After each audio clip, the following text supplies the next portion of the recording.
Hi, this is Phil Shapiro in Tacoma Park. I have been reading a really interesting new book by Bethanne Patrick, and the title is The Books That Changed My Life: Reflections by 100 Authors, Actors, Musicians, and Other Remarkable People. Let me read you just a little from the introduction. Books change people's lives before they can even turn a page and long after they've mastered what that page holds. Some of the men and women I interviewed for this book had trouble narrowing down their book choices, but no one had trouble thinking of at least one. These people include professional writers, but others are musicians, CEOs, politicians, actors, comedians, activists, cartoonists, military service members, journalists, and chefs. So this is quite an interesting book. Whoever came up with the idea, this is a winner. It really is. Now, if this book review were in print, I'd just kind of summarize the table of contents, but it's not in print. So I'm going to show you the table of contents. Let's take a peek. There's 7 pages here. So here's the table of contents, and it tells both the people who are listed who chose the books and the books that they chose with the authors. So I was really pleased to see this book starts off on a strong foot with The Warmth of Other Suns by Isabel Wilkerson is a favorite book of somebody, and that's an important book. I heard Isabel Wilkerson on NPR. It's just a fascinating story of how that book was written. And over here, there's Keith Carradine, right? He's an actor. Ron Charles, he's the book review editor at the Washington Post, and he had some really funny things to say.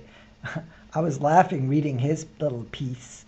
Over here, oh, look, we got Tavi Gevinson. She is the actor, the young actor and fashion commentator. Lev Grossman. Wow, Eric Idle. Eric Idle is here, and he's from Monty Python. And I enjoyed reading what his favorite books are. Who else do we have? Nicholas Kristof. He's the book author of Half of the Sky, newspaper columnist, very highly respected. That's interesting. And Yep. Oh, I was very pleased to see that Kurt Vonnegut showed up as somebody's favorite book, Slaughterhouse-Five. I love Kurt Vonnegut. I'm really happy to see the autobiography of Malcolm X. Somebody loves that book. I read that book. Everybody should read the book. That's a great book. Al Roker. That's we all know Al. That's interesting. He lists his favorite book. Sri Srinivasan. That's the chief digital officer at the Metropolitan Museum of Art in New York City. And that was interesting. I found his piece really interesting to read. All the pieces are really short. So the author of this book and the publisher, they used the same kind of strategy as Moby Dick, where all the chapters are kind of short and it pulls you along. So here is the entirety of the contents. The Lion, the Witch, and the Wardrobe. I loved that book. 100 Years of Solitude. So the purpose of this book is to get you to read some of the books listed here. And the purpose of my book review is to get you to read this book. I hope I'm succeeding in doing that because I found this book just wonderful. Here's Heather Armstrong. She's talking about The Warmth of Other Suns by Isabel Wilkerson. And then over here, here's Eric Idle from Monty Python. I like this little quote here. I've kept a reading diary since 1993, and I now share it online at www.ericidle.com/reading. So you can go to Eric Idle's website and see all the books that he's been reading and all the books that he likes. So that's really interesting.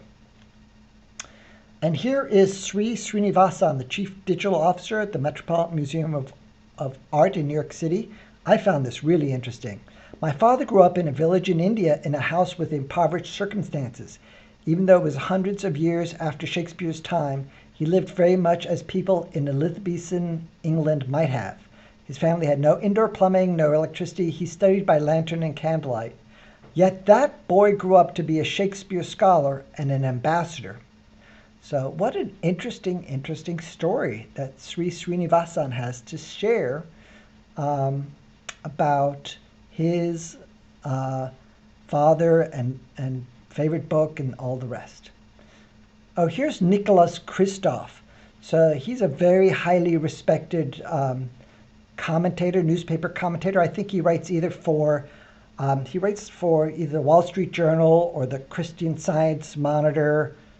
No. He doesn't write. He writes for USA Today. So Nicholas Kristof, really interesting on what he has to say over here. So a highly recommended book. I totally loved reading this book, and I hope you pick up a copy at your public library and maybe buy a copy and drop it off in your little free library, right in your own neighborhood. If you don't have a little free library, set one up. This is Phil Shapiro. Hope you like this video book review. And over here, we can end the screencast. I'm doing this over here on Linux. This is all on Linux, on Ubuntu. And I have two separate screens. I got my laptop and a separate screen, a 23-inch screen that's 1920 by 1080, so that people who watch my book reviews can see them in full glory HD on YouTube.